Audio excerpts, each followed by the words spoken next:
man, this hat is freaking dirty on the side. What have you been doing in said hat? Hey, is my thing flickering? What's up? Is this not... Oh, man, did it not go? I don't think... Oh, wait. No, you're on. Am I on? We're on. Nice. It's not showing me it's on. You guys hear us? It took a second. It is doing that flickering. Yeah, I think I can fix it. Which is weird. Hey, everyone. We've got Shram, Natasha, Chris, Summer. Let me see. All ready to go. I think I had to do the setting. Oh, I know why. Fixing up some cameras. You might have to zoom in on me again. Okay, I can fix it. All right, that should not flicker at least. What's up? Oh, shit. Man, it's good to be back. Holy shit. We got Summer, Natasha, Chris, Shram. What's up, y'all? How's the stream? It should stop flickering here in a second. Amazing. We actually do have a ton of people that we need to shout out. Oh, jeez. We missed you too. We missed you too, Sable. Because from when we were sick, like I actually think we've got a ton of people that we need to catch up on for welcomes, and I need to get some cards out start tomorrow. So. Yeah, we're gonna be doing that tomorrow. So anyone that joined us Supremo, you get. I got some Ed Gein stuff. Obviously, I've been talking about it forever. Got to give all that stuff out. So just be watching your mailbox. Let's see. So I know we recorded last week, but I don't think I shouted anybody out last week.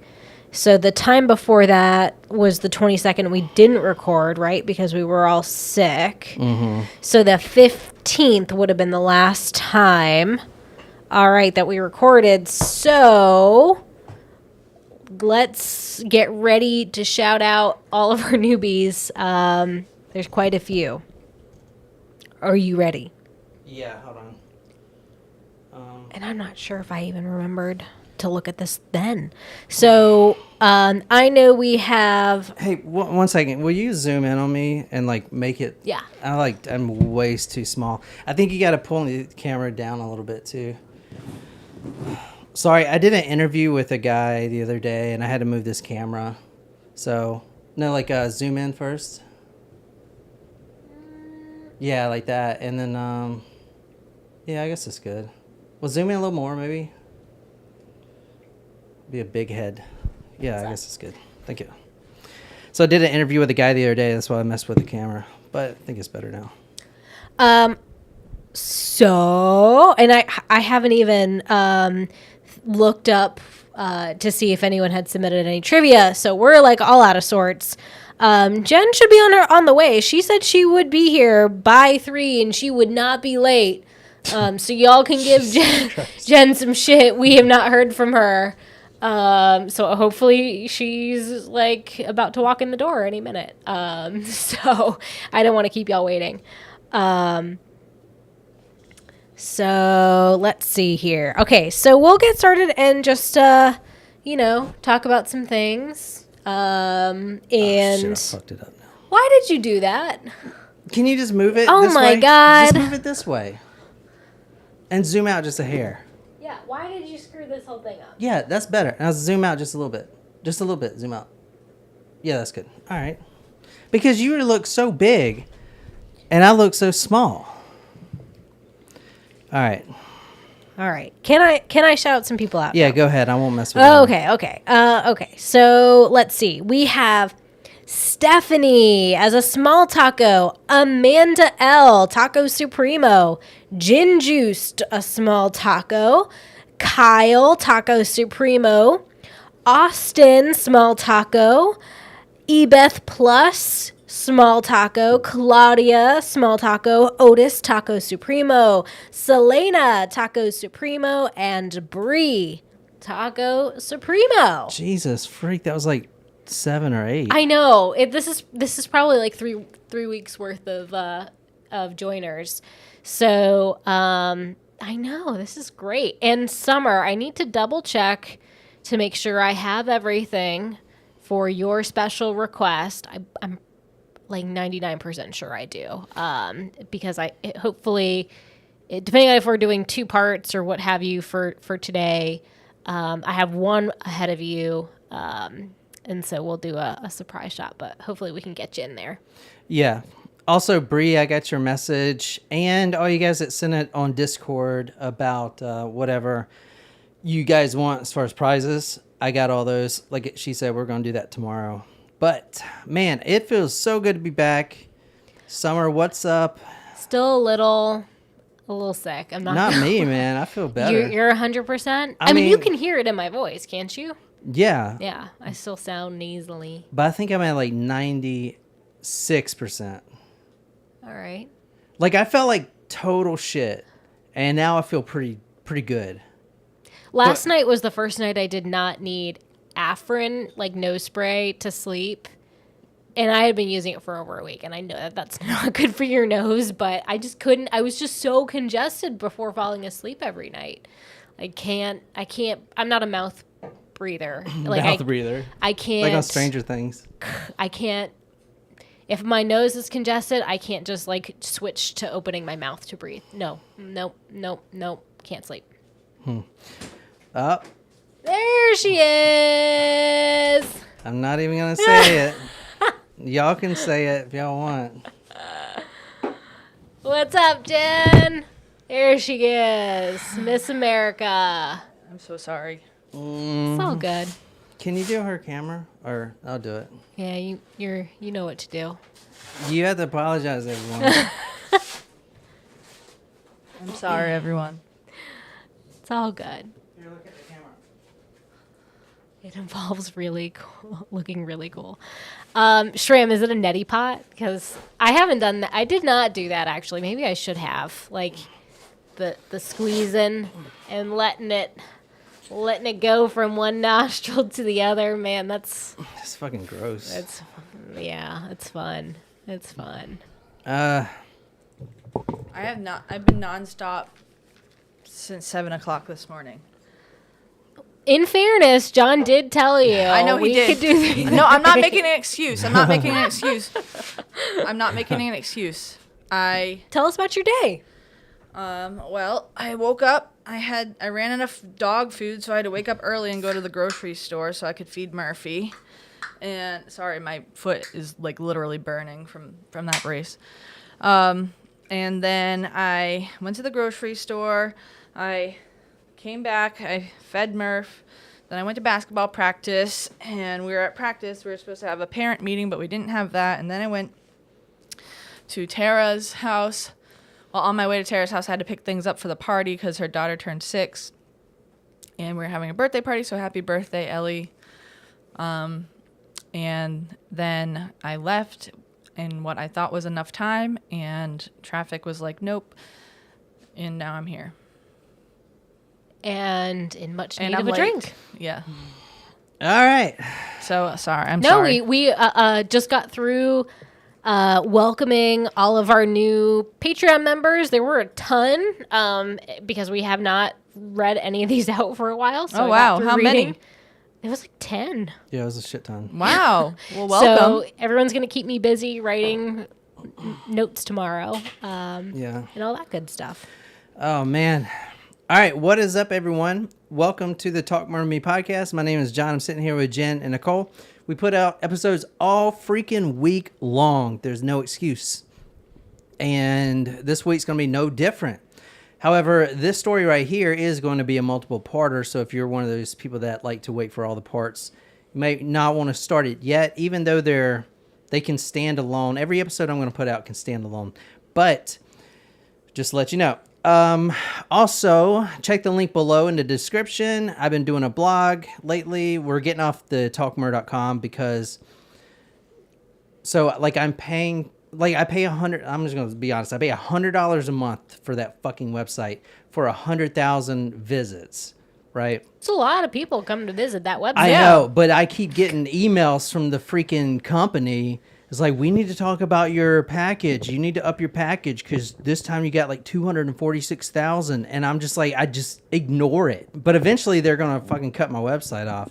So I'm trying Or to. they're just going to charge you for the higher package, no?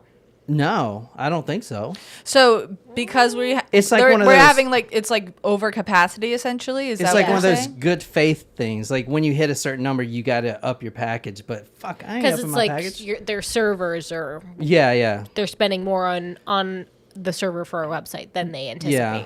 So I'm trying to get off of the talkmur.com, and I've been blogging on the Medium site. So be sure to hit that link below and join, and so you can see all the photos and whatnot. And that's about all I got. Anyone that joins the Supremo from now on gets a cool Ed Gein things and Ed Gein merchandise until we run out. And what else? That's about it for me. We do have a surprise shot All right. for well, Sammy, who, do you want to tell a little bit about Sammy? And he did some audio stuff for you. oh yeah. So what up, Sammy? What's up? Yeah. What's up? Yeah. So he made some intros for us. But you know me, I'm not gonna get rid of my Your original. my original. But yeah, they're really good. I think I sent them to you guys, didn't I? No. No, actually, I don't know if I. No, this is I the don't first time remember. I'm hearing of it. I told you about No, this. this was a while ago. Oh yeah, this was a while ago. He told you. It was just a while ago. How about on the next episode I'll play them and then we can all hear them together. Okay. Cool. Yeah. But yeah, those are really good. So this is his shot? Yes. Oh, nice. He didn't request anything specific, so I picked this one out for him. Sweet. But Summer's request, I think I have everything. If we are we going to take a break in between? I know you said this is a part 1, part 2. Yeah, so I can prepare. This one's going to require, her shot request will require some preparation. yeah, so I want to say How this about that? this episode right here is part 1. We're going to it is a brutal murder, and you know how I'm going to tell it like it is as far as like what happened, but the way I got it scheduled is we're actually stopping like halfway in the murder-ish. Like while the murder is being committed, we're stopping halfway Yeah. through. We're just going to can you hold for a second? But that next episode will be live streamed as well right after for our Talk Goes Primo. So if you're one of those, if you're the second tier, you can watch it after we put it out, a couple hours. But Oh, and I do have some very exciting news. Oh. Stella's tumor was not cancerous, everybody. She has the most expensive butt in all the land. Yes. That's what we keep complimenting her on her very nice new expensive yeah, butthole. and now we're freaking broke. More broke than we were before. Yay. She has She's got no cancer, so that's great. Yes. She has a $5,000 butthole, like bounce Literally, credit cards and everything. literally over $5,000 on her Jesus butt. fuck. I love that little butt, let me tell you. The queen. Yep. What's up, Oregonian? Oregonian? Oregonian. Is that how you pronounce it? Oregonian thug. Oregonian thug. West Coast. Yeah, O-Thug. Can I call you O-Thug? Ooh, that's better. Yeah. O-Thug. I love that, man. Welcome. Do you guys sound like you're feeling better? I'm still a little congested. Like I sound sick, right? A little, but better than last week. Hey, mine's still doing that flicking thing. I have to fix it in a minute. All right. Well, here's for Sammy. Surprise shots. Surprise shots. We don't know what they are because they're a surprise. Let me see. I need to. Mine's flicking in and out. I felt really bad, especially because John was like, we can do 3:30. And I was like, no, 3 o'clock. I won't be late. I literally I said, know you did. I literally said I won't be late. And as I'm driving here, I'm like, man, they're going to make me eat my words. Yeah, because I was like, are you sure, we could do 4 or Yeah, whatever? I was like, no, 3 o'clock. It's fine. No, won't be and then late. I was like, Jen, all right, let's just do this. Let's just do 3:30 to be safe. No, I won't be late. Okay, stop yelling at me. I think just maybe as our rule of thumb, we should buffer a half an hour no matter what Jen says. Some people do that. I'm pretty punctual, I'd say, usually. Jesus. You know what that word means, right? Yes. Okay, I well. do. I think you may have misused it. Honestly, this is just John's just tickled to be able to say he Was feel like right he was about right. something. Yeah, it's all good. You're gonna like this one. Who? Which one of us? All of us. Cheers. This is one of my favorites. Cheers to you, Sammy. Cheers, Sammy. Was that Disaronno? It was. Oh, that's really nice. Did Sammy request that? No. He didn't. Oh. I saw it and was like, it's been a while. It's been a while, old friend. Yeah. So he has a, I don't know what his full-time job is, but he does music, and he put us some pretty good intros together. But unfortunately for both our show and Among the Dirt and Trees, like, we're pretty much already settled on our intros, you know? It took years for you to finally be happy, just like our logo. I mean, that was tweaked for quite a That's quite like a long if time. someone sends me a new logo, I'm probably not going to use it. I love our logo. It's great. I will say, like, at the very beginning, it was funny because I'll never forget. We had a logo, and I was like, "Oh, this is really cool." And then I was working at my other job. Are you going to claim what I think you're going to claim? You're going to claim the logo design. No. Okay. I was working at my other job, and the logo had changed from what it was previously changed to, like, 3.5 hours before. And I was like, "That's different." Whatever, man. I don't care. No, it looked good. And then John and I were talking about a van, and I told him it was a great idea. No, I knew she was going to do it. I knew she was going to do it. I That's said, fucking "No, crazy. you told me about the van, and I said it was a great idea." Did you just not say the other thing around? No. She said I said that, the same thing twice. No, you said I told him about a van. No, we were talking about a van, and I told him it was a great idea. That So makes you came. No, she's saying you came up with a van. Yeah, but if you just say we were talking about a van, like, oh, there's a van. Oh, you know, it would be a great idea. Like, she's trying to claim it without claiming. That's not what I'm saying. It's okay. We all know I came up with the name, so that's okay. No, I came up with that No, too. you did not. That you did not. I came up with the name.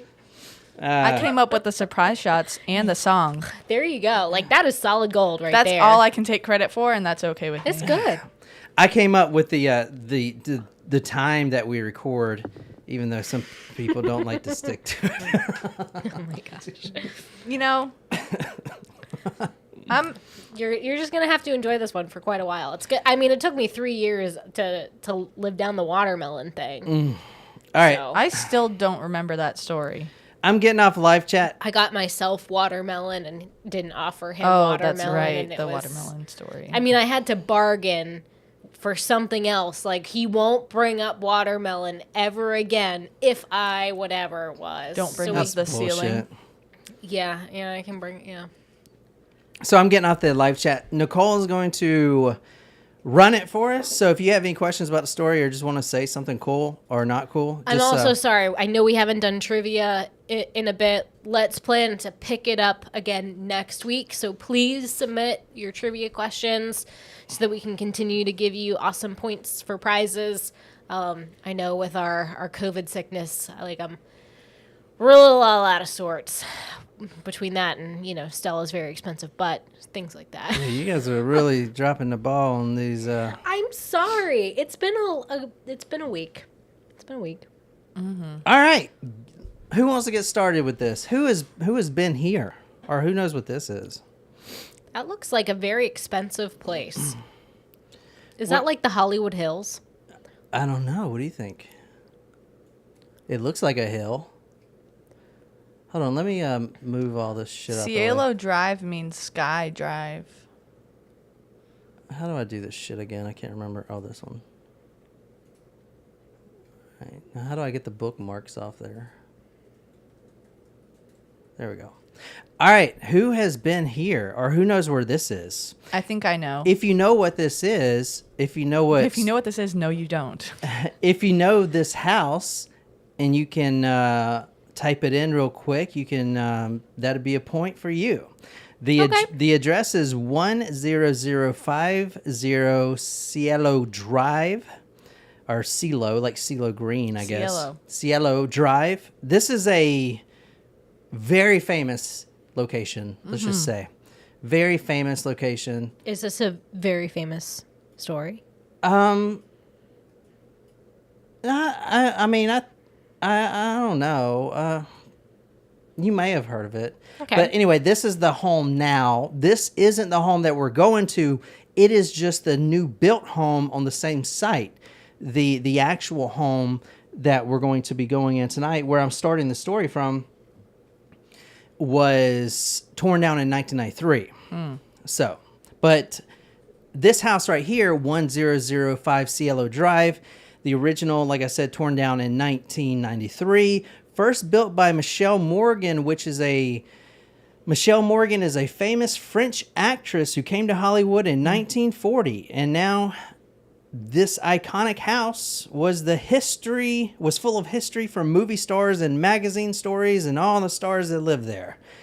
And I'm going to show you this video. This is a YouTube video from kind of the house when it was when it was built by or don't look at that. Hold on a second. Fuck. This is the son of a shit. Beautiful pond. So this is the house right here. It almost looks like a mountain home, actually, than a Hollywood Hills style house. So very rich socialite actress. She builds this house. Oh, dude, I definitely want a photo like that. An oil painting? Yeah, holy shit. You'd have to sit for an oil painting. I don't care, man. This is awesome. So this is the house. I want a photo like the last one where she's falling in money. Yeah, me too. Oh, we're following in his Bitcoin. We ain't even get that. Nope. All right. We're falling into debt. Yeah. I'm already there. Speak for yourself. We're falling into our dog's butthole with debt. All right, the video that I showed you is from George Smith, and the title is Michelle Morgan and her beautiful Cielo Drive. Now, here's a trivia question for you guys, and we're going to start the story of this house. All right. Okay. What happened at this house? It's going to be pretty stressful getting through what happened to this house. All right, we're actually doing this whole story, this whole first episode, and the second episode, we're going to be in this house. All right, we're going to break it down pretty much. Break down the house like they did in 1993? Yeah, but real quick. Breaking down the house. You know what song I'm thinking about? That's exactly what I was thinking. Dun, dun, dun, dun, dun, dun, dun, dun. Real quick trivia question. The home now is owned by Jeff Franklin, who is known for his hit TV show, Blank Blank. And the blanks you fill in. The show's not called Blank Blank, but you're supposed to say, okay, what if it was Blank Blank? What is his role? Is he an actor, producer, writer, director? He is the guy that came up with the idea and producer or whatever. Not the producer, but it was his show, is like his baby kind of thing. But he owns the house now. The new behemoth house that's there, which is a lot larger than the original house by many means. And in fact, let's go back because I want to show you this. This is really cool. If you look at this one more time, damn it. If you look at this one more time, this house, there's you can actually see they're doing construction up here for whatever the fuck this is going to be. Look at this shit. Someone with way too much motherfucking money overlooking this famous house. I mean, can you imagine what this shit's going to be? Damn. No. This is going to be like, I don't know, probably like John Perry's going to live there or something. Or Matthew Perry. He's an actor. I should call that motherfucker. Yeah. Be like, yo, dude, we're probably related. He's from Canada. Oh, fuck that guy. Oh, no, I shouldn't say that. No, that guy's cool. Yeah, he just came out with a book. Did he? Yeah. Is it good? Yeah. And I don't know. a biography. He's doing a whole bunch of stuff on TV right now. About his love book. Some Friends. Oh. Did love me some Friends. Yeah. So that is where we're going to tonight. Now, did anyone... don't say the name, but anyone win the big prize? I don't know. You goddamn know what story we're doing. Everyone knows what story we're doing. I don't. Bullshit. Well, I don't officially I have know. a hunch that Sable Well, let me see. Hold on. got Don't it know. right. Where? Let me see. No, don't look, Jen. Ah! Yeah, she's right. Oh, she's right because you You heard this on My Favorite Murder. No, You heard I heard it when I was taking a nap, probably. You heard their Wikipedia page on my... So this story right here, I want to tell you, no one else has told it like I'm going to tell it, because I have a very rare book that's not in print and has not been in print for 30 years. Ooh. And we're using... Since they tore down the house. That's using 30 years ago. That's fucking scary, man. And the book that we're using is... And I haven't read any other ones yet, but... I'm telling you, it's going to be a whole new perspective. But anyway, we're starting tonight at that home. We're starting August 8th, 1969. We're talking Summer about of Love. this story. We're talking about the most disgusting, vile, just hateful, senseless people on planet Earth, fucking hippies. Oh, I didn't know we were talking about a generalized group. I thought we were talking about a crime. No, we're talking about fucking flower children, hippies. Where have all the flowers gone? This is a great story. You guys are going to love it. All right, let's get started. That home is now owned by Jeff Franklin, the founder or the guy who created Full House. Oh. Tonight, we're going to August 8th, 1969. We're actually going to that same house, and I'm going to show you all kinds of photos of the house back then. For instance, this is one right here. And if you want to see these photos, and if you're not watching this now, obviously, hit that link below, and these are all going to be blog posts for your reading pleasure. So this is the house. This is a lot smaller. It looks different than the pictures from the French actress. Yeah, does a little bit. Yeah. It's a lot smaller, isn't it? Than that behemoth that was there. Oh, yeah. Oh, yeah. You need like 5 cleaners at a time to... No with shit, that. man. Holy fuck. When did we get there, dude? We've been doing this shit for 5 fucking years. We're still at the bottom. I think we're below I where still we can't started. afford one cleaning lady. I can't afford to think about how much it would cost to have a cleaning lady. I think we're actually worse off than when we started. Yeah, sounds about right. Sounds about right. I could probably buy like a thing of ice today, but not anything else for the rest of the week. So, Yep. All right, I am getting back on YouTube chat. Sorry, Jen. I miss you guys already, man. I mean, I want to see what Shram says. it's not like I don't have the capability to do Oh it. my I just gosh. don't feel like being yelled at. The Crystal Skull head vodka, like have you seen it? It Yeah. looks like a big skull. That's Yeah. Dan Aykroyd's vodka. Yeah. Oh, fucking sweet! He's you big. know that? He's big into the alien scene. You know. I had no idea. So apparently, they were chatting about how if we can't get Bill Murray to come on, if we promote his vodka, maybe he will. Oh shit! Fuck yeah! And then if we promote his vodka, maybe he could get Bill Murray to come. I'm just gonna say it. I think I'm more of a Dan Aykroyd kind of fan. Coneheads. I mean, come on, man. I don't know. We'll say whatever needs to be said to get a little. Yeah. I'm celebrity just mad that attention. no one answered me from that water company. I will say that freaking that Bill Murray does live like right down the street, and by right down the street, I meant like on an island that is for rich people, and not like where we're at by the dumpsters. We literally live by the dumpsters. Correct. It may be time to rent this property out. We live by the dumpsters in the DMV. You know what? It is a prime location. Yeah, fuck It's it. a great location. It is good. But it ain't freaking. It ain't the beach. It ain't Bill Murray's house. No, it is not. Yeah. But, It's not yacht murder to me. All right, let's do it. August 8th, 1969. This is late at night. Don't know the exact time that these 4 individuals decided to get in this car. Now, I'm not going to, for this story, I'm not going to try to bog us down with names.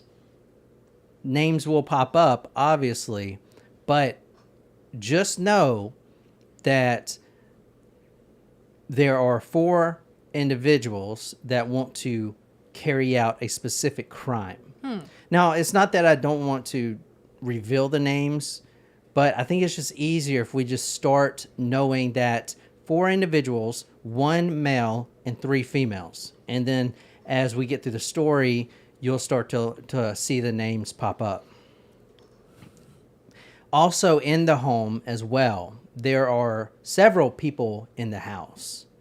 Does anyone want to take a guess how many people are in that house? Am I allowed to guess? Yeah, I don't care. 6.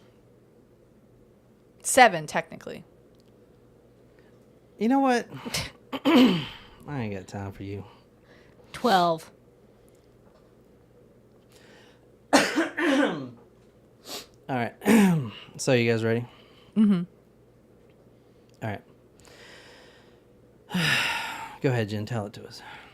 Since you know everything, August 8th, 1969, driving to this home on Cielo Drive was a yellow and white Ford.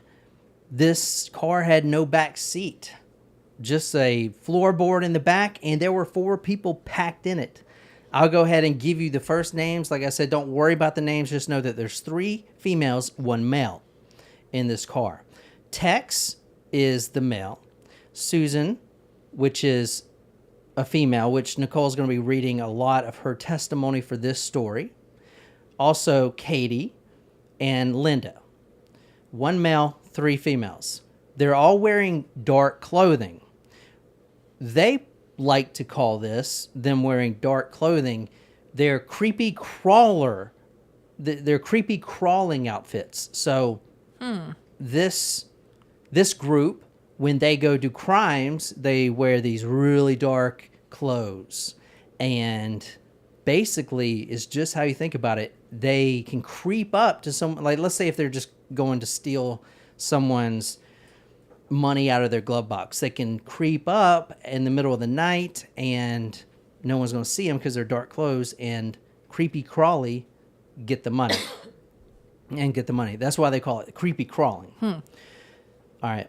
In the back of the car was a rope and bolt cutters. Each person had their own duffel bag with a change of clothes in each duffel bag. The male, Tex, had a gun. It was a pistol, a small caliber pistol, and he's the only one with a gun. He also had a very large buck knife. All 3 females have knives. They're not very sharp, as you'll see here in a second, which is not a good thing. The sharper they are, the faster they kill, and the people that get killed in this house do not get killed in a very fast form, if you will. So the knives are kind of dull, but they all have these buck knives, and that's their main weapons. They park the car down the street.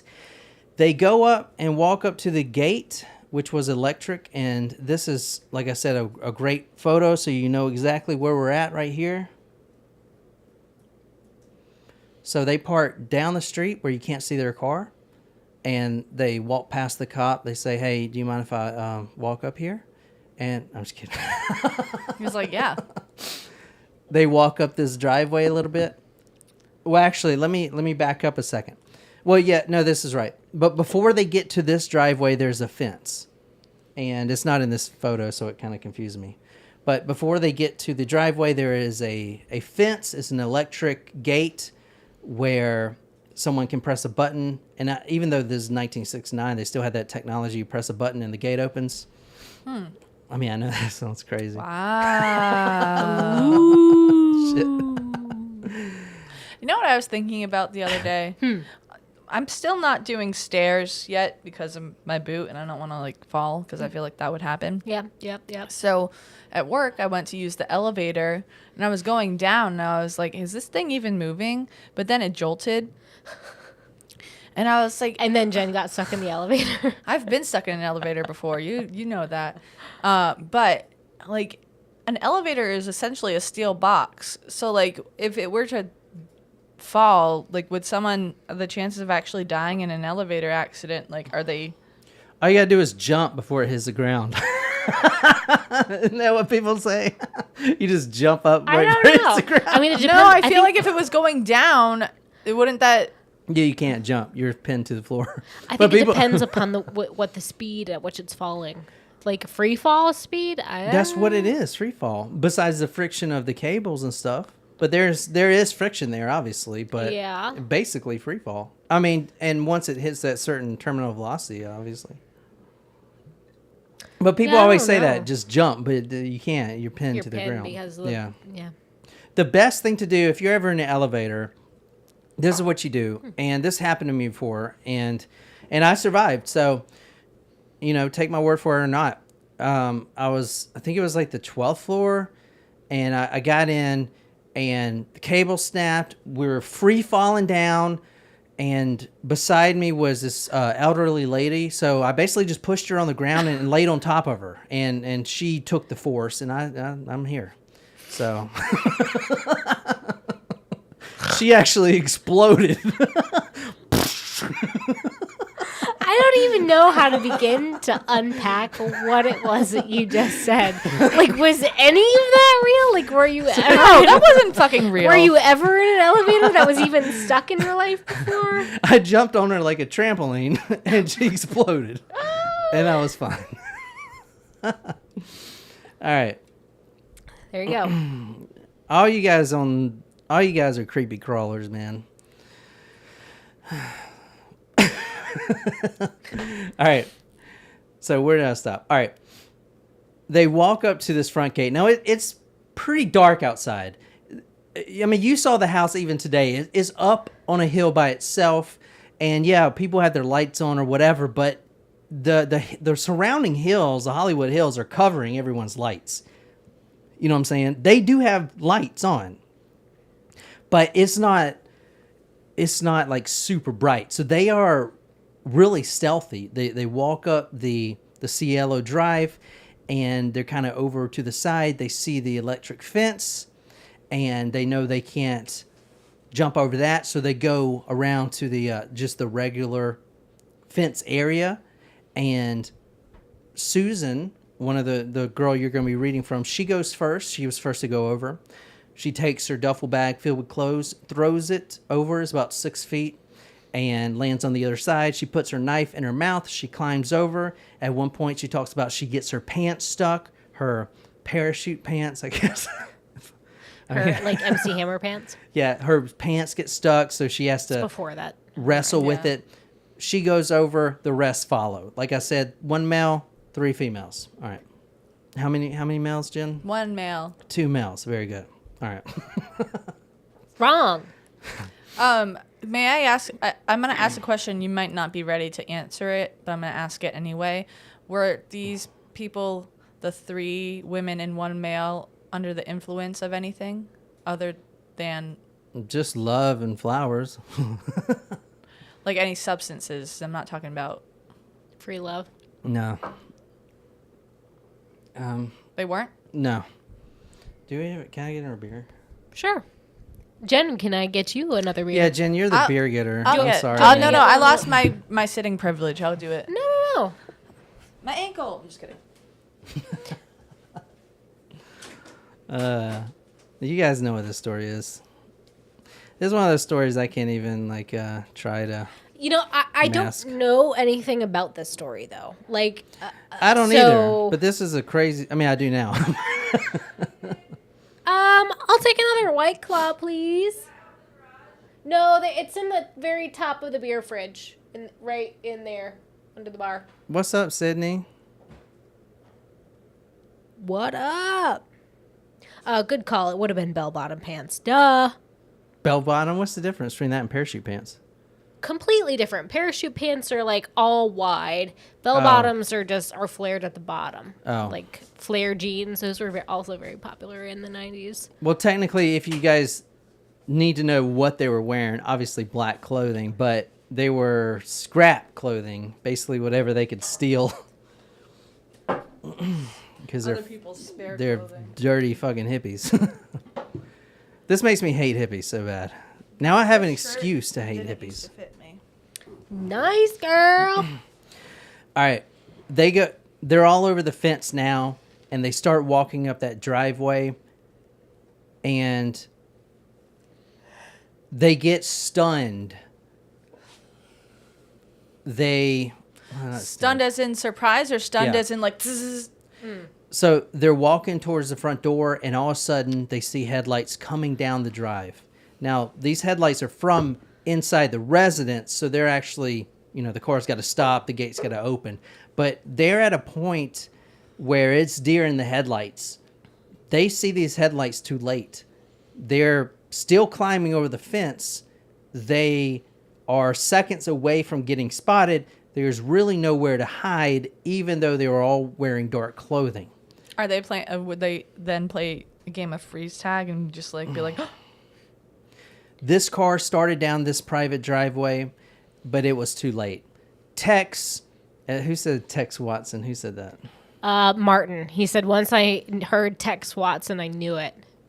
Didn't we I didn't just go say to Tex Tex Arcana? Watson. He I just said- said Tex. I said Tex. Yeah. There's a lot of people named Tex. We did just go to Tex Arcana.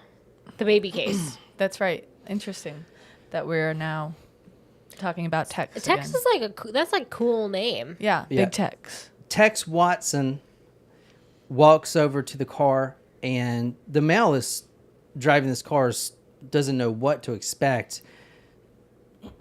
But little did he know that it was too late for this guy. Uh-oh. The car stops in the front gate. Tex pulls out his pistol, and he puts it to the man's head, and this man starts pleading for his life. Now, he just at the front door said goodnight to the people that were in the house, and he is on his merry way. Now he's got a pistol pressed against his forehead. He's pleading for his life, just like everyone else in this case, pleading, please don't kill me. And they all say the same thing. I won't tell anyone. I won't call the police. Please don't kill me. But Tex Watson has another plan for this guy. So if you want to, and this is let me see. So I'm just going to talk about the book we're reading right quick, since you guys already kind of know what it is. It's called The Garbage People. So this book is really rare from what I found, and it doesn't have a Kindle version or whatever. And you can't, you could buy it, but it's really hard to find. So I think I'm doing this case justice because I don't think anyone's used this book. I'm pretty sure they haven't used this book. They all use that same book, which is probably an excellent book by, what's that guy's name? Oh, we read other ones of his book. He's a famous true crime author. I can't remember. But that's probably the book most people are using. But there's nothing wrong with that. So anyway, can you read page 109? And this is all the shit that Nicole's going to be reading. So it's like a lot of shit. There's 5 episodes here. Let me see. I'll get it for you.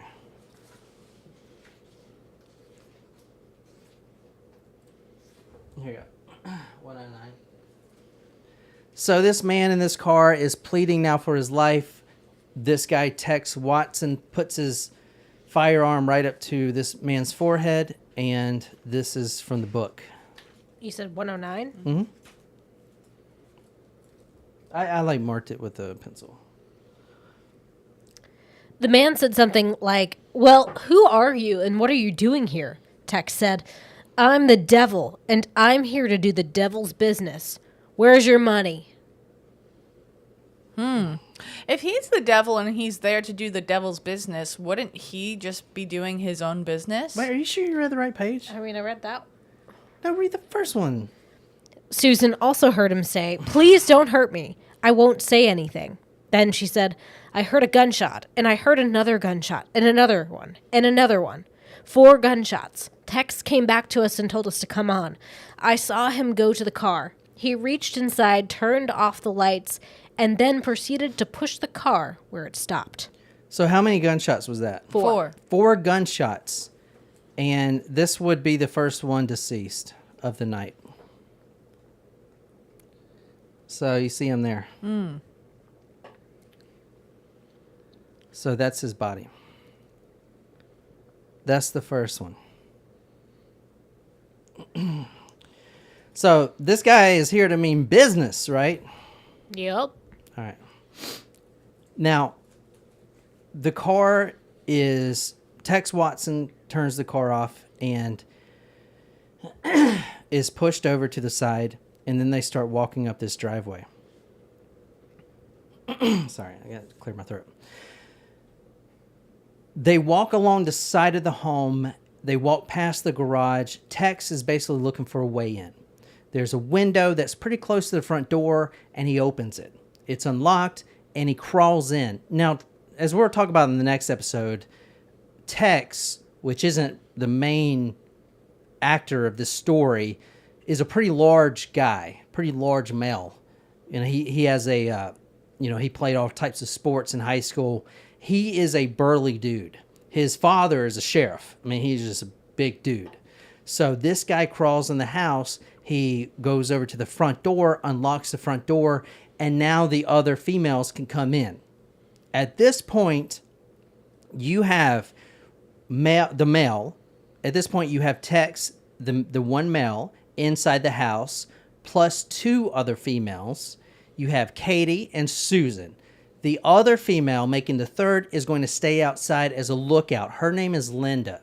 We're going to talk about her in a little bit. She is the one that's, and they're all the women are not sure about this operation, but she's the one that is really just skittish. So they leave her outside because they don't think she can handle what's going to happen. All right.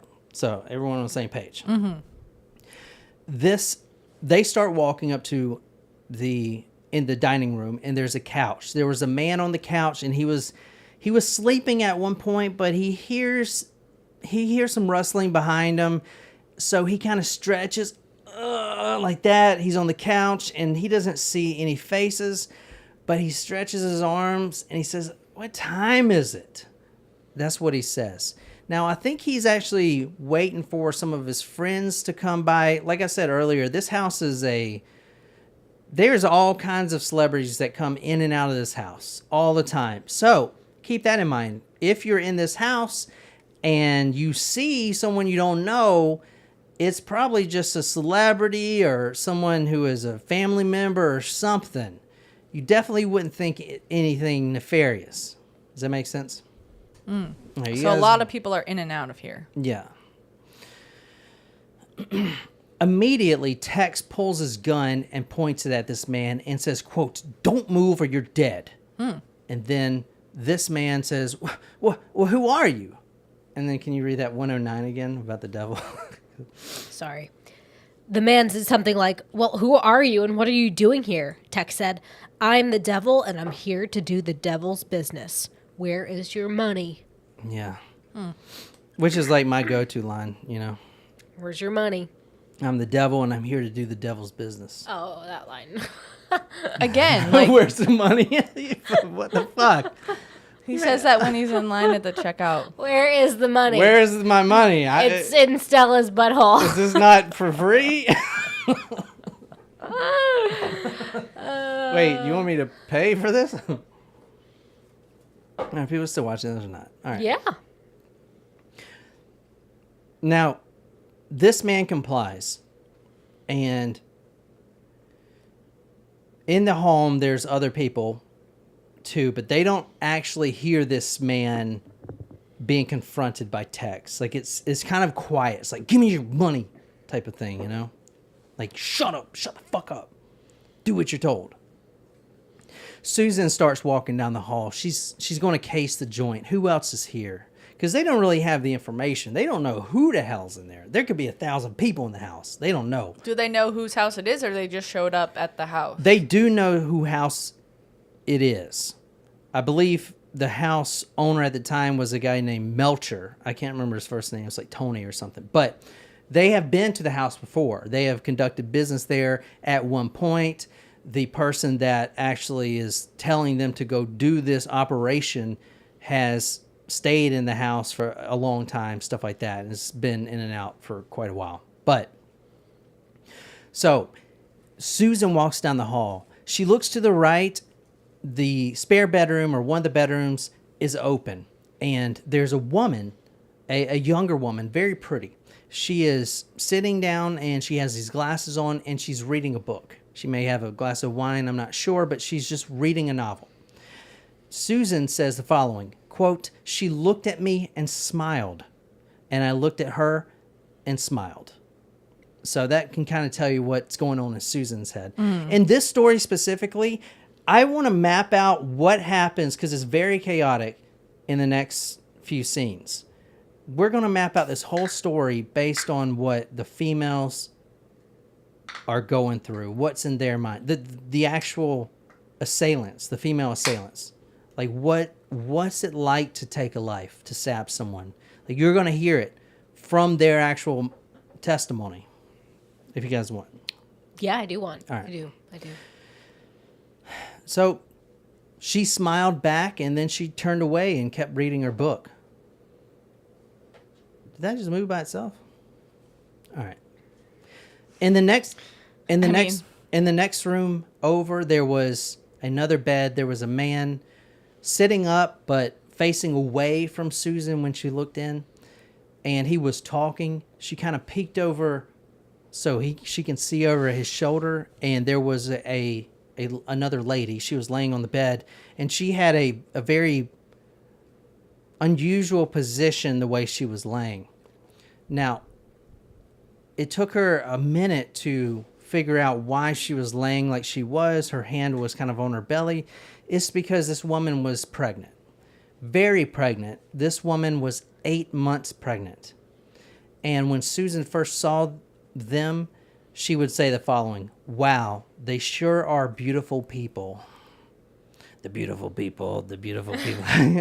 I knew you were going to say that. That's what it's from. Is it? Yeah. Yeah. Huh. Here's a trivia question for you.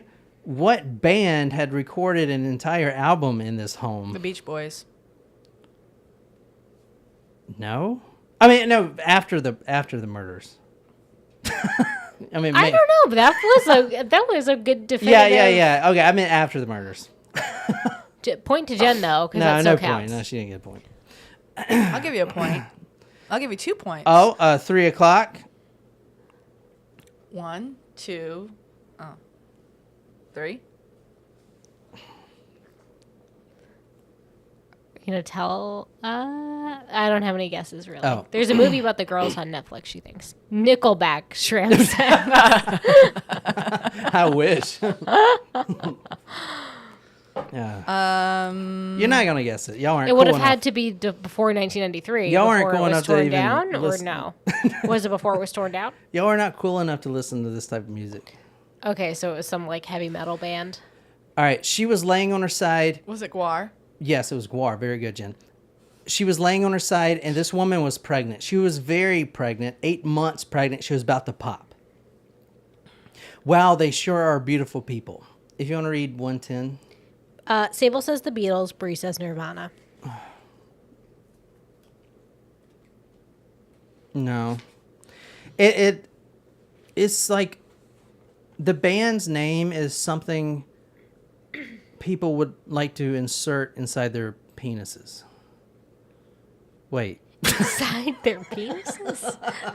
It's like Insert in their pee hole? penises inside, you mean? It's 9 Inch Nails. That's the band. Oh, Martin got it actually. All right, Martin, I'll give you a point. He got it because I said he likes to insert that in his penis. Instant clue. Tex told me to Sounds tie up. terrible. As Martin pulls out the nail. Ew! Stop. Isn't 9 Inch Nails just one guy? Yeah, Trent Reznor. It's like Smashing Pumpkins is one guy. What's that guy's name? Billy Corgan. Billy Idol. Very good. Corgan. Tex told me to tie up the man on the couch, so I took the rope. This was the rope that was in the car, and very loosely tied the man's hands. I had put his hands together in a crisscross fashion and his wrists. I've never been very good at tying knots, and I wrapped the rope around his hands a couple of times, and I was shaking, and everything was happening so fast that I did a very poor job of tying him up. I stood back, and Tex instructed me to go back and get the other people.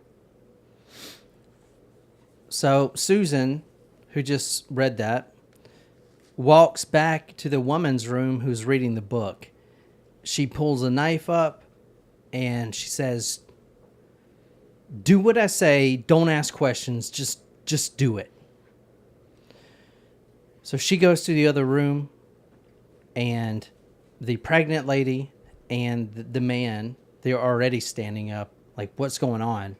They were also herded into the same area. Now, everyone is in the living room area by the fireplace. So at this point, you have the dead person outside, which is in the car, just no longer a threat. You have the guy on the couch. You have the woman who was reading. So that's 3. Then you have the man and the pregnant woman. So that makes 5. All right. They're all in shock. They don't know what's going on. Tex Watson is pointing his gun at people and telling people to just shut up and do what they tell him to do.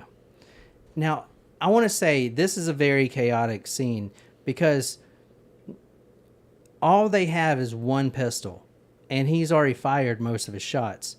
There are other men in the house, and they could possibly get overpowered here. You know, this is a risk that they're taking doing this. And as you're going to see, this gets very chaotic. All right. The male, later identified as Jay Sebring, he was the one that was talking to the pregnant woman in that room. He asked what was going on, and then Tex told him to shut up and lay down by the fireplace. Then he says to Tex, "Can't you see that she's pregnant?" And he's pointing at the pregnant lady because Tex is throwing her down on the ground as well. And she is pregnant, really pregnant. He then demands the money, any money, give me your money, give me your money. And the female that was reading the book, does anyone want to take a guess who that was? She was later identified as Abigail. Any takers? The best part of waking up. That's Maxwell, Jen. No, it's not. The best part of waking up is Maxwell House in your cup. It's Folgers. Folgers. No, it's not. She corrected her jingle. You know what the Maxwell House slogan is? What? Maxwell House, we are the coffee of Waffle House. Drink us when you're fucking wasted, and we'll get you home. It's a good jingle. Good. Yeah. Perhaps needs improvement. The female, Abigail Folger, the daughter of the Coffee Folger founder, looks in her purse, pulls out $75. This is all I got. Take it. This is all I got. I went to the bank yesterday. What about credit cards? I got credit cards. Do you want... At this point, all of them are pleading. Take this money. Just no one's going to tell anyone. Just, you're not going to get in trouble. Just leave. Take whatever you want and leave. At this point, we have a pregnant woman here, and this is very stressful. Just take whatever. So, the man that was on the couch when they first walked in, that Susan was supposed to tie up, and she did an actual terrible job tying people up, including this guy. Do you want to take a guess who this is? I can't pronounce his first name. Wojciech. He's a famous Polish writer. Frakowski is his last name. Anyway, he was sleeping on the couch. Tex orders him to stand up and then orders Susan to go and retie those bindings. All right, now that everyone's in place. So here's where we're at so far. I told you about the home, about the 4 people, the male, the 3 females. They walk up, they shoot the guy that's coming down in the car. Now, 2 of the females, 1 male are in the house. They are the assailants. They meet the Folgers' daughter, Abigail Folgers. They meet a famous Polish writer who is on the couch. And they meet a man, another actor, Jay Sebring, and a female who is 8 months pregnant, and they herd all those people inside the living room. That's where we're at right now, with the exception of 1 other female outside, Linda. So you guys understand, everyone's on the same page. Now that everyone's in place, they can start doing what they were sent to do. All right. Tex takes his buck knife and begins stabbing Jay Sebring in the back. Don't know how many times, but 10, 20 at least. This is Jay Sebring right here. This is the actor. So that's that guy. All right. And can you read 111, like the first bubble? These are what she's reading is the actual words from multiple interviews, which I think this author did privately with them. So I think this is going to be a fresh take. I'm not sure. The people got down on the floor, Susan says, and they lied down and they were crying and they were saying, please don't hurt me. Each one of them kept saying, please don't hurt me. We won't hurt you. We won't call the police. Please don't hurt me. We won't call the police. Tex proceeded to tie a rope around Sebring's neck, then to Sharon Tate's neck, then to Abigail Folger's neck, and through the rope. Wait, why are you reading all that? Are you not reading 'Cause that one it's- bubble? I like bubble it off. No? Let me see it. Oh my God. I did read it. I think you're doing it I all wrong. kept going, apparently. Why? Baby, this is one thing. I'm going to tell you to read the next one next. Oh my God. All right. Fire me. It's fine. Jesus fuck. All right. All right. At this point, Jay Sebring is still alive, but just barely. Tex takes a rope from his duffel bag and ties it around his neck. That same rope is then looped around Abigail Folger's neck and then finally tied around the pregnant woman known as Sharon Tate.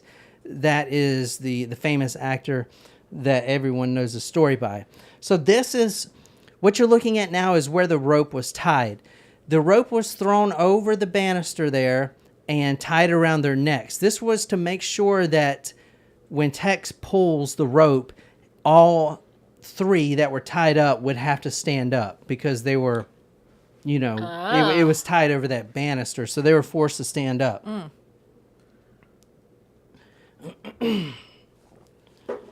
right. Is this doing any justice, Jen? I would say so. Oh, thanks. That means a lot. Jeez. Well, what would you like me to say No. instead? All right. The best thing you've ever heard. This is the best thing I've ever heard. Mm-hmm. All right. Can you read 111? I have to interrupt real quick. It's not related, but I have to interrupt before I forget. Your Cthulhu shirt. Mm-hmm. Did you know that?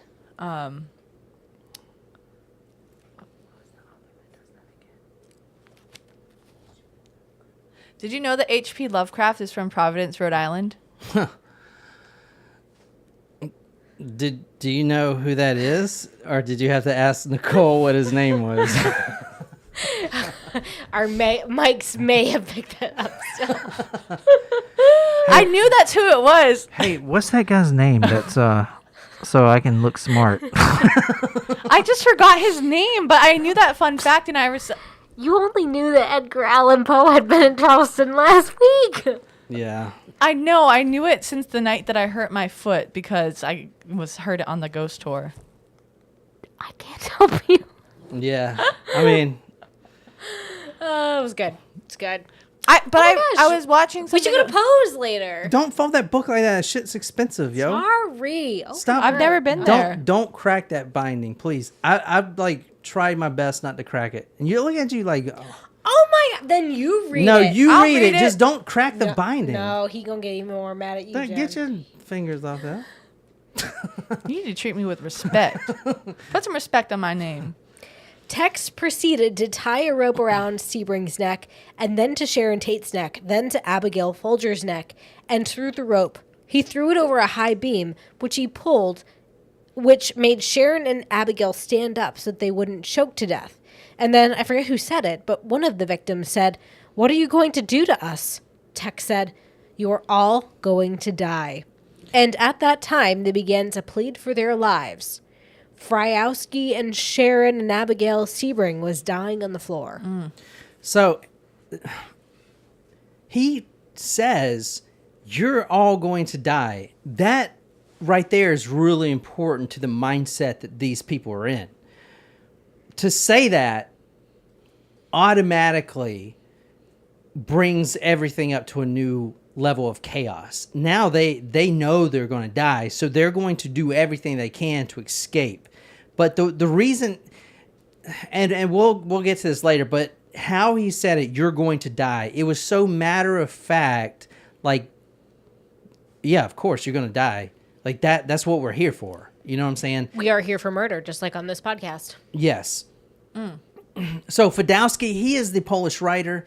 Text ordered Susan to go kill him. Now Susan, the one that has written all this testimony Nicole's reading, has never killed anyone, and all she has is the knife. But she is going to obey her master. She walks over to this man, and she didn't know at the time that he actually got out of his bindings that were behind his back, and he is now free. But he's going to wait to the perfect opportunity, and that opportunity comes when Susan lifts up the knife and then hesitates for several seconds, because this is her first murder. She's never killed anyone. Yeah, she believes in her mind that God and the devil is just one thing, and murder and love is one thing, and basically she's all fucked up in her head, but still actually pushing down the knife into someone's body, no matter what your philosophy is giving her a lot of anxiety at this point. So she hesitates. And at that moment, Fadowski starts the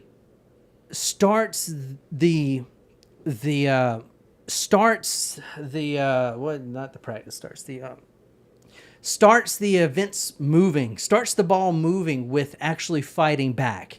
This is going to give everyone else the courage to do the same thing. He jumps up. She didn't realize that he had broken his bindings, and she has the knife high in the air, and she's about to come down. He jumps up, and he starts wrestling with this knife. He is going to get away. He's going to survive. And the thing he does is he takes that hair, that beautiful, long, not washed in 2 years, hippie hair that has been grown out. He takes it and he starts yanking. At the same time, he's wrestling for this knife. Now, Susan, the one who has written all this testimony, is screaming. Ah! She doesn't know what to do, because at this point, she is going to die. She's the one that's getting hurt. Her hair is being pulled out of her scalp. She calls Tex, help. But Tex has his own things to worry about, because Fadowski getting up and the courage of fighting back has influenced the other ones to do the same. Now, he's got Jay Sebring, who he has stabbed multiple times, but he's not dead. He's still got the adrenaline to fight, and plus the Sharon Tate and the other female, Abigail. They're all trying to escape. Now, I told you there was one other female, Katie. She is in there. And I think if Katie wasn't there to make it that even that even number, I think they may have been overpowered. But she was there as well. Now, Susan, who is now getting wrestled to death by this Polish writer, looks over at Katie, and Katie's hair is also getting pulled by Abigail. Abigail is also struggling for the knife that she has. So it is pure chaos at this point. Everyone's screaming for Tex. All the assailants are screaming for Tex's help, but he has his own problems. He's trying to get everything under control. Any questions? It's very chaotic at this point. A lot of screaming.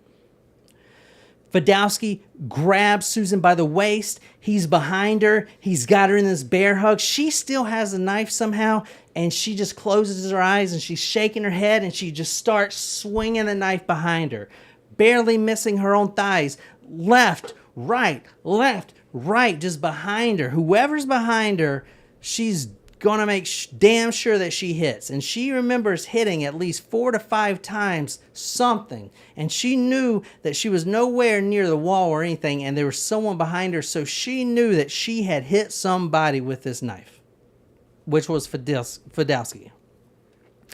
I'm just gonna pause us just for a hot second. Natasha has started contractions. Oh shit! No fucking way. She is about to get to the hospital. Is she naming her baby after us? Keep us on. Should we like FaceTime? Like we're here to be in the room. Take a deep breath, breathe like this. Just ignore him. Jumping completely. jacks, Spicy Natasha. food. Yes, dude. Put it on live stream. If you FaceTime in with us, I'll put you on live stream. Crowning and everything. It'll be the crowning achievement of our podcast. Literally. She was just saying how much she missed caffeinated coffee and real sushi. So you are so close now, girl. Yes. So she started the contraction? Yeah, she said she is... When? Like when I was... I was like, whilst talking, she said, so chances are I'm going to the hospital when my husband comes home. I'm getting my bags packed slowly. Wow. Wow, I feel like it's been such a long time. I know. We've been here since the beginning. You've been pregnant for like 7 years. She probably feels that we way found out when she was pregnant. Yeah. You know, as a member. So this is great.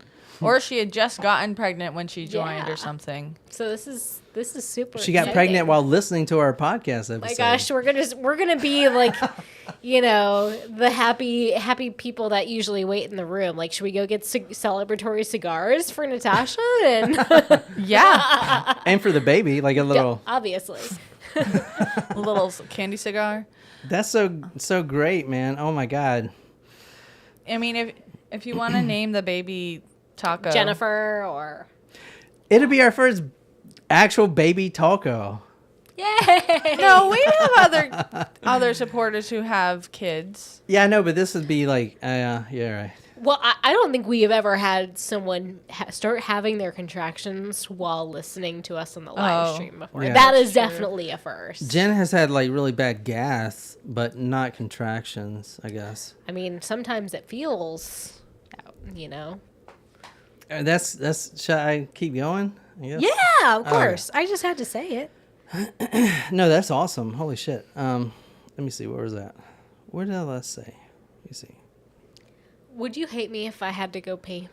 Like, He would. scale of 1 to 10? 17. Okay. Not me, him. Just, are you going to be late or not? Just I tell will me. be here at 3 and I will not be late. Yeah, I'm going to keep going though. Okay, that's fine. I really do have to pee, and I will let the dogs out too. Yeah, because Murphy's not here. What? Oh. Yeah, I'll let them out. You can see Stella's 5,000. Well, no, hurry. I'm going to keep going. All right, it's just me and Jen. His least favorite time of the week. This is where it's awkward. So, Jen, how's the weather? Why are you like this? The weather's...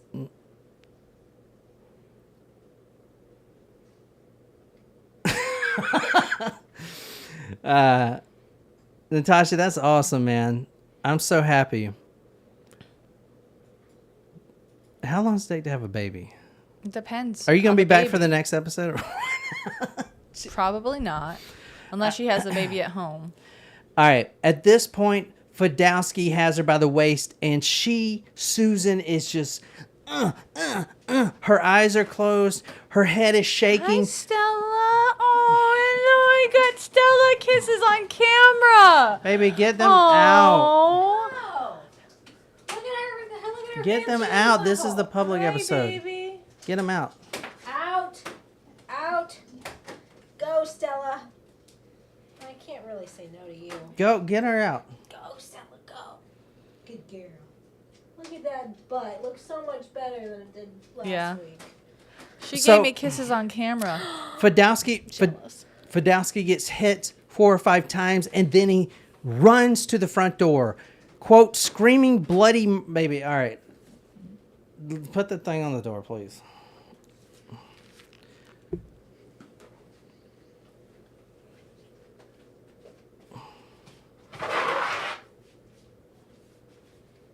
Go, Stella. No, put Stella out of the damn room. Aww.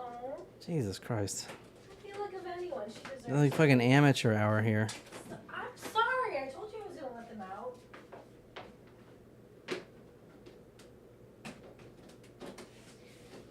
You put it. All right, that's fine. You did put it on the wrong side, but it's fine. Just come on. All right. Fadowski runs to the front door. He is, quote, screaming bloody murder. He gets past the other girl, Katie, who was at that point getting her own ass kicked. And then Tex comes up. And do you know what happens, Jen? He kills. Oh, Linda, the female outside, Linda, she knows something's going on. She can hear the screaming in the house. She starts hearing her name. Linda, get this guy. Fadowski, he's running out. Now it's Linda. She has to do something. She's scared out of her mind. Help! Get this guy, help us. Can you read 112? But don't crack the...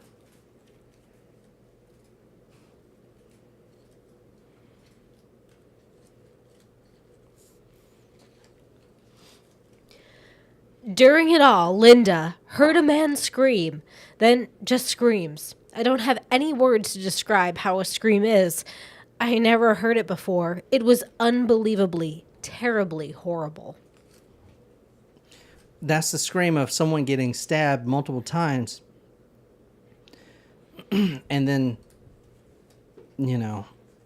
expiring. Well, not expiring yet, but Fadowski gets to the door, and then Linda, offering no help at all, is relieved when Tex comes up behind him with his pistol in his hand, and instead of shooting the man, he raises the butt of the pistol up so high, and this guy is a big burly dude, and brings it down with so much force on the back of this man's skull, with so much force that the pistol breaks into 3 pieces. Dang. That's a lot. I mean, the handle is wooden, but shatters. 3 pieces. Done. It's crazy. That's a lot of force. Excuse me. This is the doorway where he bled out. Now, he didn't die here, but he started to bleed out here. You can see the blood there. Pig.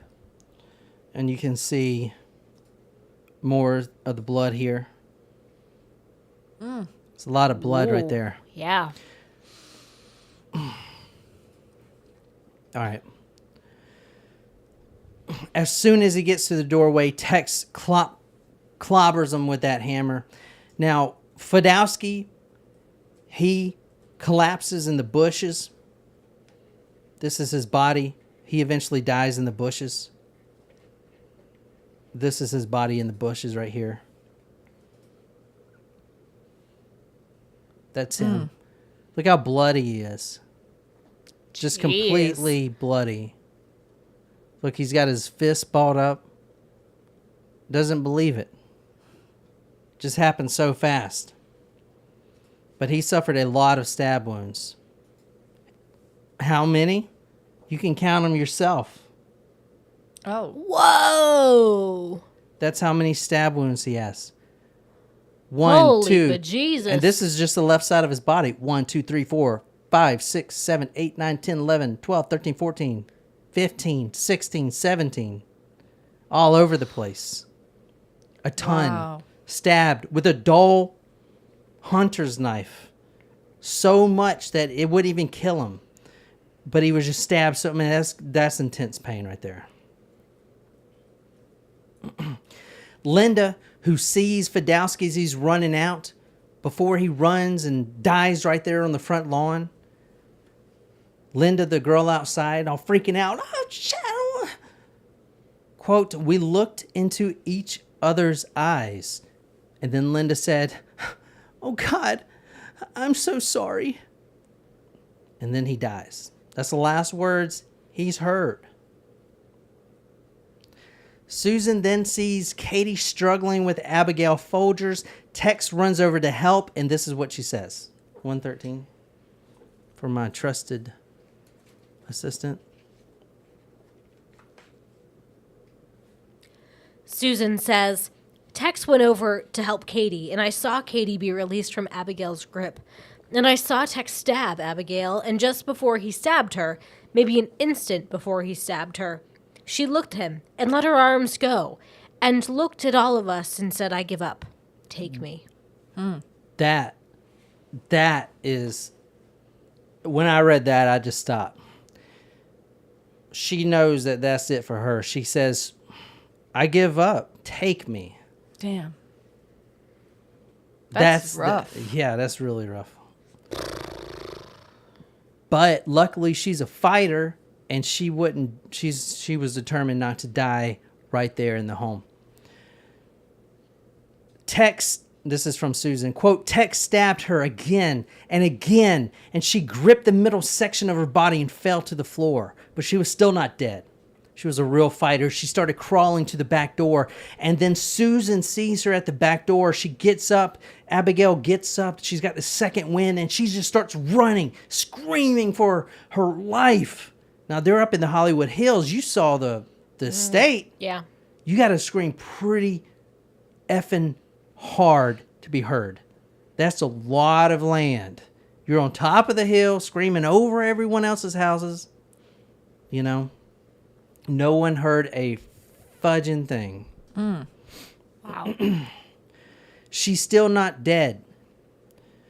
Katie runs after her. Now, Katie is also crying. These women have never killed anyone. They're just obeying their master. She's crying hysterically. She has a knife above her head, and Katie, the assailant, says, quote, oh God, please make it stop. The killer says, please make it stop. This is stressful for them just as it is the people in the house. But who is she talking to? The universe. God. Oh, God, please make it stop. Like, the chaos. Please make this chaos stop. She's talking to anyone. But, like, why didn't she just stop then? Well, that's not what her master would want her to do. I don't know. We'll talk about that later. She runs over to Abigail Folger's, quote, I had the knife in my hands, and I went through the door, and I was chasing her on the grass, and we started fighting, and I stabbed her over and over, and I just kept stabbing her. Can you read 115? So this is testimony from that. Do you guys like this or not? Mm-hmm. Then I ran outside, and Katie was just getting up from in front of the woman on the grass. They had gone out the front door, Susan said, and I saw Abigail on the lawn. I just saw her nightgown, a see-through nightgown, and I saw blood on it. And I saw Tex go over and stab her 3 or 4, I don't know how many times. There she is right there. There she is, right there. All the blood, all the gore. Tex goes over there and like a fucking crazed maniac just like he did to everyone else right before they left. Just making sure. This is a better photo of it right here. Oh. There she is, dead. Look at all that blood. So she was in all white. Beautiful white nightgown.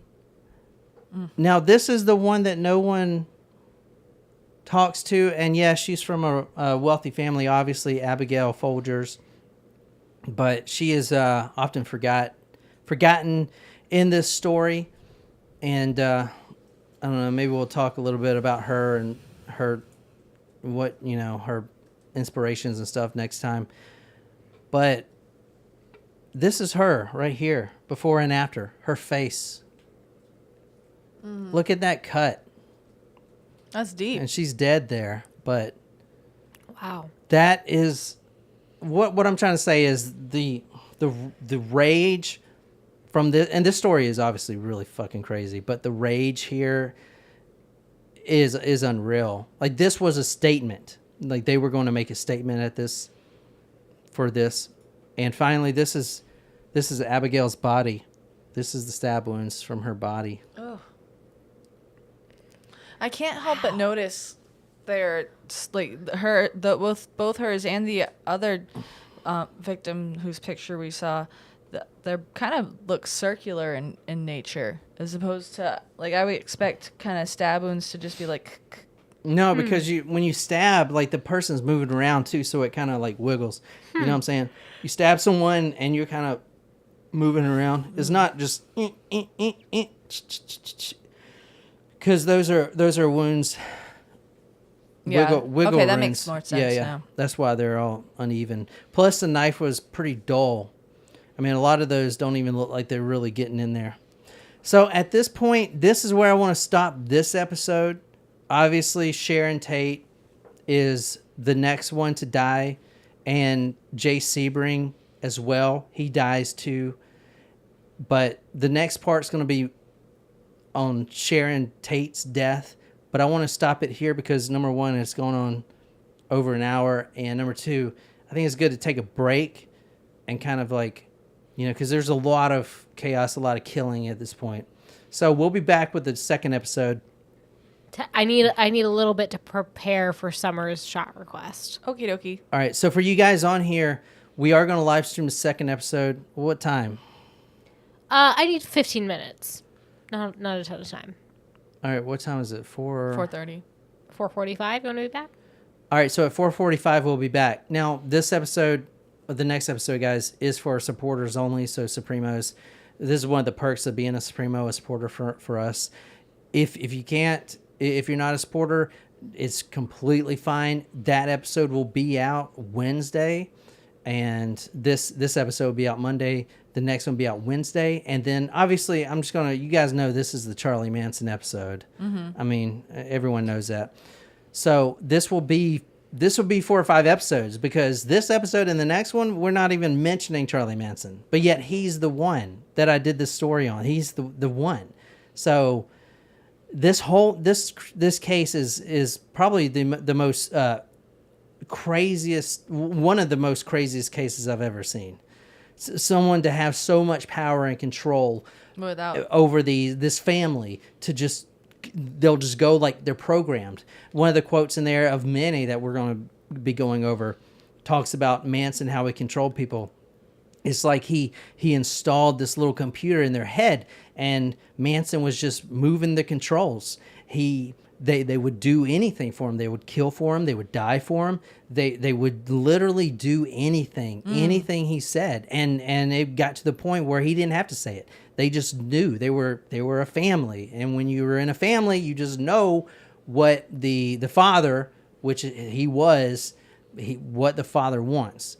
And that's the story. Obviously, Tex being the right-hand man, but he's just carrying out Manson's bidding.